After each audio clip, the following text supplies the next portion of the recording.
Before this video starts, I just want to say thank you all for 4,000 subs.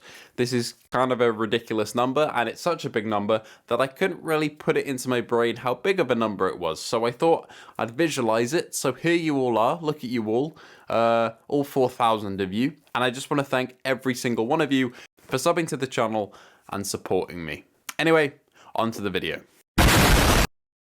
Synapse is the game on PSVR2 that I didn't know I needed, and the game that I now keep coming back to. In a single word, it's polished, and that's exactly what we need on this headset right now, to be honest. And for a game that I had no hype for upon its initial reveal, it's become maybe my favourite game to play in terms of mechanics on PSVR2, and easily one of the most ambitious. No you don't. No you don't. Oh my god.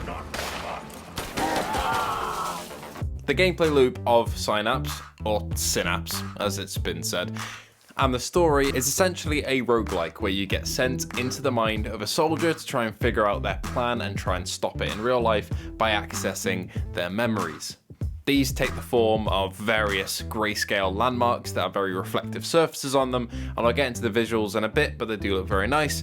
And you can notice some very real-world imagery scattered around the maps, like big watchtowers that are toppled over, or a depiction of riot police fighting a protester. There's a lot of real-world imagery brought in, but it's all in this surreal environment, and essentially you're trying to fight your way through the levels to reach the core consciousness of the person's brain that you're in. I do not have words for how cool that feels. Oh my god, that's amazing. Look at that. Look all like the things. I don't even know. Watchtower. I'm just blown away by the fucking combat right now. An unholy power. Indeed, it is an unholy power.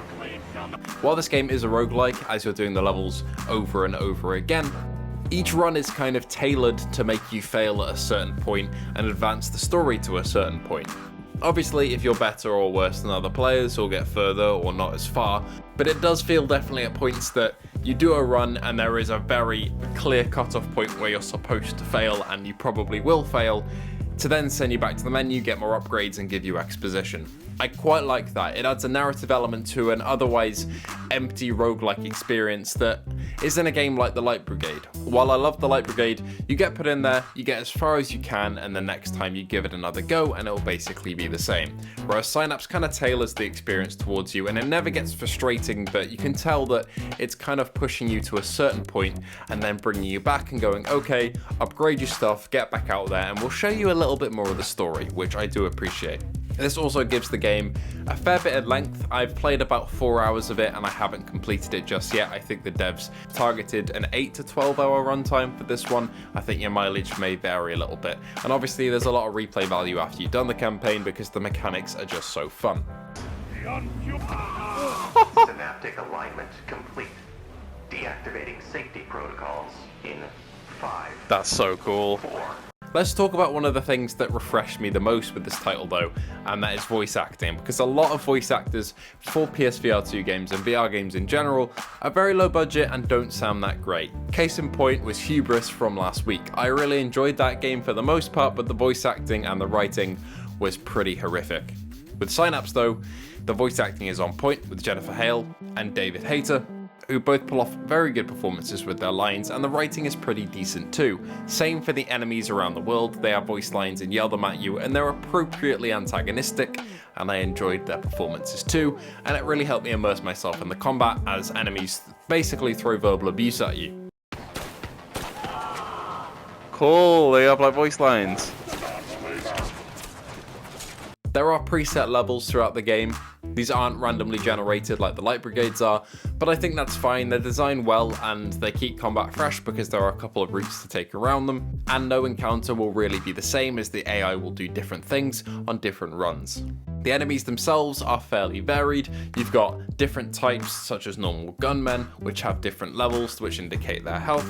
You've got mini bosses like big tanks to take down who have a lot of armor but have a weak spot in the middle and a big minigun.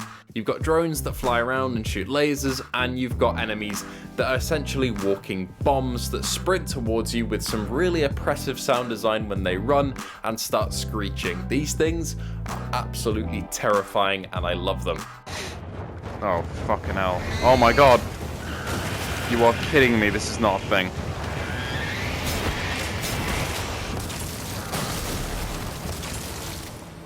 Whichever level designer decided this, I hate you. In terms of taking these enemies out, you have two options. One is using guns, and two is using telekinesis. Kill me before. Oh my good god. Oh my god. This is so good.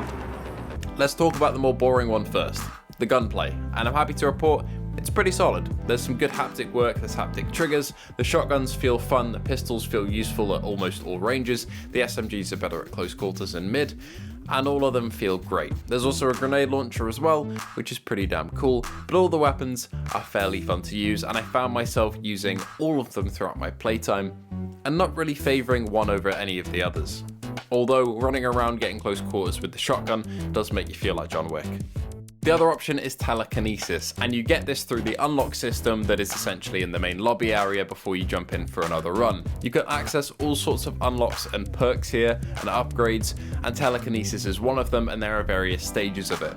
First of all, telekinesis just lets you pick up objects around the map and throw them around, like the boxes you can pick up and block shots with and squish enemies with, and explosive barrels. Look at movable objects with your eyes to select them, like that. Whoa!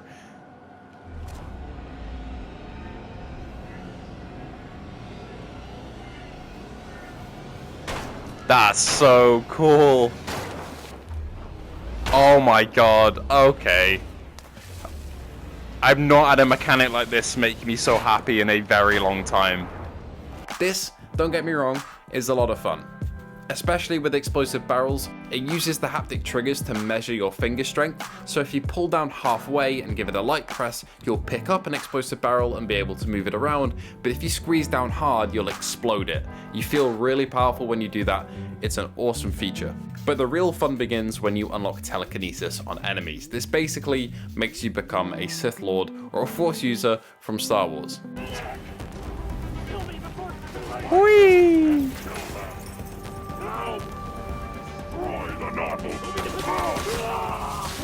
If you've wanted a power fantasy of using the Force on enemies, this is it. You select each target, and this goes for the objects as well, with eye tracking, so whatever you look at and you squeeze the trigger, you'll pick up. From there, you can use your hand to throw them about. And launching enemies, especially into the sea and off high balconies, it's so satisfying, it really is. It shouldn't be, but it is. It should feel like you're being a bit of a monster, but it's so good. It's so damn good. They've absolutely nailed this mechanic, and I'm going off script here a bit, but good lord, have Endreams just taken the good things about Frax, like the cover system and the shooting mechanics, and they've added this brand new mechanic into the mix while keeping everything good about their old title, and it's so good. It works so well. That feels good. Better than Hubris. If any of you have played Hubris as a similar system to this has a lot more haptic feedback when you hit the bottom of the mag in your right hand. And it feels like I don't really have to push it in and clap my controllers together like I do in Hubris. Cool. Or you can do it against yourself. I also just want to add a little note on the end about its visual design as well, because I originally didn't like this at all. I saw it at the PlayStation Showcase, and my reaction was pretty tame to it there. It was like, okay, this looks decent. And on the flat screen, it really does not do the visuals justice. When you're in that headset, the art style really pops. The contrast of the grayscale worlds with the colourful portals that are Technicolor and look amazing looks so good. Just know This that is from here on, freaky. whatever you see is the combination of the Colonel's mind, the AI's processing, Whoa. and whatever you're bringing to the party. Whoa. All of these surfaces are also reflective, meaning that text reflects off of them, so do enemies, and so do the portals themselves, and the world design is just so inspired. I really love it. There's reflections as well, look. It's like, I see this in Battlefield 2042 as well, is when I look down, if I look at them, they disappear a little bit, but when you can see the reflection there. That's neat. Anyway, I better tailor your expectations to this game a little bit after gushing over it for the last probably 10 minutes. Synapse is not perfect, and it's not, you know, a massive expansive campaign by any means like Half-Life Alyx or even Horizon Call of the Mountain. You're not going to find that sort of experience here, but it is incredibly polished. It has some amazing mechanics, and even when the story is completely done, I'll find myself coming back to this one because the mechanics are so good. The force powers, the mind hacks of choosing different upgrades after each level and getting more and more powerful in your run. It's an addictive gameplay loop. That's what these kind of games thrive on, and Synapse really exposes the stuff that gets you addicted to them. It's great. That'll just about do it for Synapse. I hope you have enjoyed. I really enjoyed recording for this one. I don't really think words can put into perspective how much fun I have with this title. Dreams, if you're listening to this, you did a good job here. You did a really good job. The game is incredible, and I've been having so much fun with it, and I actually can't wait to find out what people think of it when they jump into it. This is one of the ones where I'll be scouring the subreddit to see the reviews and impressions of the players and what they think of it, because I personally think this is one of the biggest hitters for PSVR2. This is exclusive to the console at the moment, and due to its eye tracking, it probably will be for a while, if not forever, and it's yet another great addition to an already amazing catalogue of games. One little side note as well, I do want to add the game is running reprojected, but it's one of the least noticeable reprojections I've seen across the entire PSVR2 catalogue. You barely notice it, to be honest, and it's not an issue at all, at least for me in this one, because the visual design is so sleek and it hides it pretty well. But yeah, it does run at 120Hz reprojected, not at a native 90 or anything like that, so I just wanted to clear that up. Anyway, thank you all for watching. If you did enjoy, feel free to like and subscribe, and I hope to see you in the next one.